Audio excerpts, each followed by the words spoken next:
어릴 적에는 누구나 꿈이 있었습니다. 누군가는 대학에 가는 꿈을 꾸었습니다. 누군가는 선생님, 누군가는 군인, 누군가는 대통령이 되는 꿈을 꾸었죠. 사람은 목표를 가져야 하고 가질 필요가 있다고 봅니다.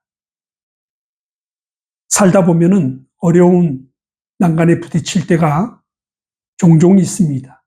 그럴 때 그 꿈, 그 목표가 나를 일으켜주기 때문에 그렇습니다.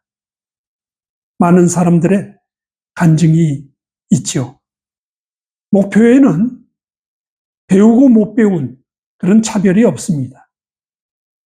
또 있고 없고의 차별이 없습니다. 목표에 이르는 것은 오직 꿈이지 차별이 아니기 때문에 그렇습니다. 성경을 하나 읽어드리겠습니다. 잠언 16장 3절을 읽어드리겠습니다. 너희 행사를 여호와께 맡기라. 그리하면 너의 경영하는 것이 이루리라. 하나님께 맡기는 것은 나의 기도입니다. 그 기도가 나의 목표이고 나의 꿈이기 때문에 그렇습니다. 제가 20여 년 전에 영국 유학에 왔을 때 숙소에 중국인 학생들이 몇이 있었습니다. 그 학생 중에 공부를 하는 도중에 취업이 되어서 학교를 그만두고 나갔습니다. 그는 학교 공부보다 영주권을 먼저 얻고 그리고 자기 꿈을 펴보겠다는 그런 소신이 아주 강한 젊은 친구였습니다. 우리 한국 학생들은 유학에 와서 학교를 포기하는 예는 없습니다. 직장을 가기 위해서 학업을 포기한다. 그런 일은 많지 않을 것으로 봅니다. 그 부모님께서 그 자식에게 기다리는 것은 학위를 받고 돌아오는 것이고 자식은 학위를 받음으로써 부모님을 기쁘게 해준다는 것을 알고 있기 때문에 그렇습니다. 제가 천안에 한 집사님을 알고 있는데 어느 날 전화가 와서 내려가 그 가족들을 만났습니다. 큰딸이 미국 뉴욕에 있는 패션 대학에 비자를 기다리고 있을 때였습니다. 근데 제가 런던을 소개를 했습니다. 런던에서 공부하는 게 어떻겠느냐. 그리고 덧붙였습니다. 공부하는 중에 혹 취업이 들어오면 그 취업을 해서 영주권을 획득하라고 일러주었습니다. 그 집사님의 따님은 3학년이 되었을 때 취업이 들어왔다고 그럽니다. 교수님의 소개가 있었던 것이죠. 그런데 느낌이 좀 그랬나 봅니다. 교수님이 조금 두려웠던지 거절했다고 합니다. 그 후에 그 자매는, 그 딸은 영국 런던과 이별을 하게 되었습니다. 그 몇 년 후에 만났더니 많이 아쉬워하고 저 말을 듣지 않은 것에 후회한다고 고백을 하더군요. 기회는 목표가 뚜렷할 때 나의 반응도 뚜렷해집니다. 혹시 젊으신 분들이 이 영상을 보면 이 말을 생각해 보시기 바랍니다. 이제 영국에 가을이 접어들었습니다. 아침 저녁으로 매우 쌀쌀한 그런 기온을 느낍니다. 우리 한국 올여름 정말 힘든 시기를 보내고 있습니다. 폭염, 폭우, 밤낮 없이 예상치 못한 그런 기후를 경험했습니다. 문제는 올해로 마치면 정말 다행일 텐데 내년 후년에도 이와 같은 현상을 경험한다면 많은 사람들이 힘들어하게 될 것입니다. 또 업종으로는 관광산업에 종사하시는 분들에게는 타격이 클 것으로 봅니다. 관광객이 그 나라 호감도를 결정한다라는 말이 있습니다. 그러지 않아도 우리나라는 행복지수가 52위권입니다. 그리고 살고 싶은 도시로는 서울이 17위에 머물러 있습니다. 영국은 행복지수가 20위권입니다. 그리고 살기 좋은 도시로는 런던이 8위에 기록되어 있습니다. 이런 기후변화, 앞으로 올해 같은 그런 기후를 더 경험하게 된다면 우리나라는 정말 과학에 많은 투자를 해야 한다고 봅니다.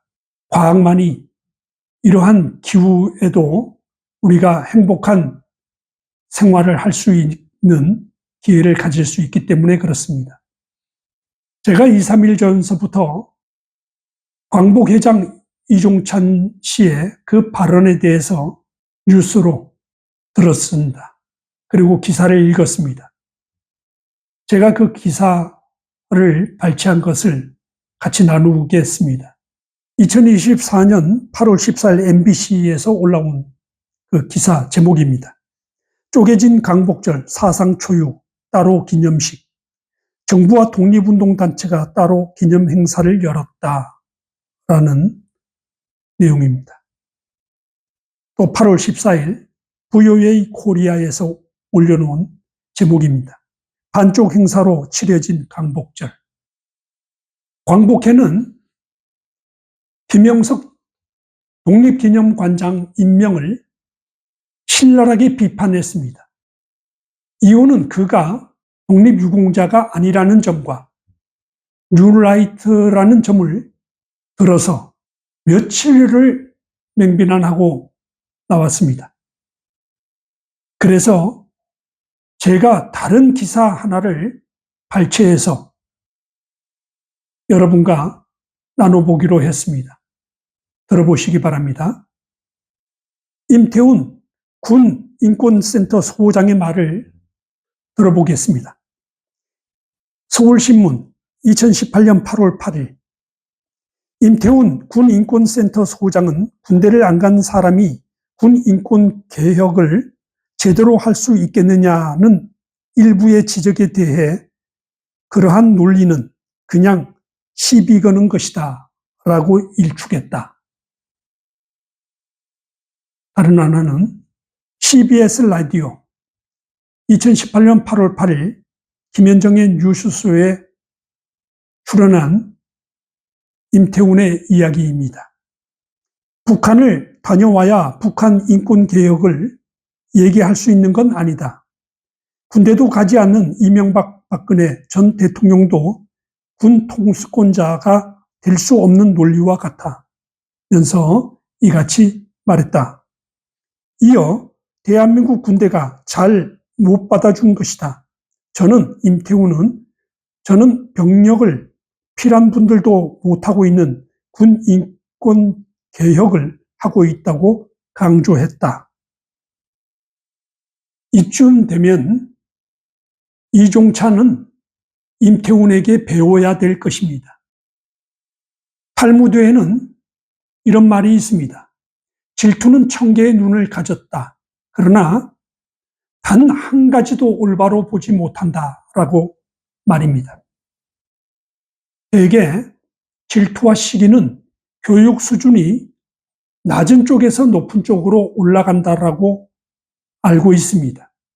그러나 실제로는 그 질투와 시기는 교육이 높은 쪽에서 낮은 쪽으로 내려옵니다. 이해하기가 좀 어렵죠?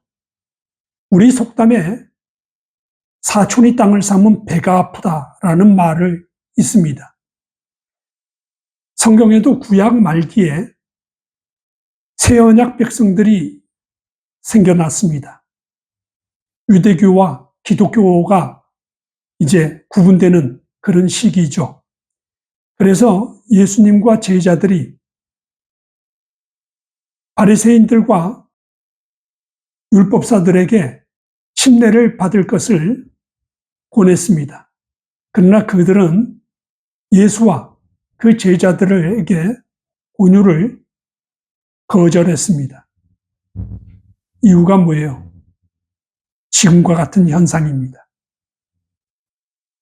그들은 자기들을 향한 하나님의 계획을 거절함으로써, 스스로 거절함으로써 구원에 이르지 못했다 하는 것입니다. 이종찬 씨와 임태훈, 저들의 이중적 사고, 얼마나 나라를 혼란에 빠뜨립니까? 국민을 분열시키고 옳고 그름을 분별할 수 있는 안목을 저하시키는 그러한 행동을 서슴지 않은 자들입니다. 저의 영상을 보시는 분들 중에는 저의 말이 무슨 뜻인지를 이해하리라고 믿습니다. 오늘은 여기서 마치도록 하겠습니다. 저의 영상을 시청해 주신 여러분께 진심으로 감사를 드리며 항상 응원하겠습니다. 고맙습니다.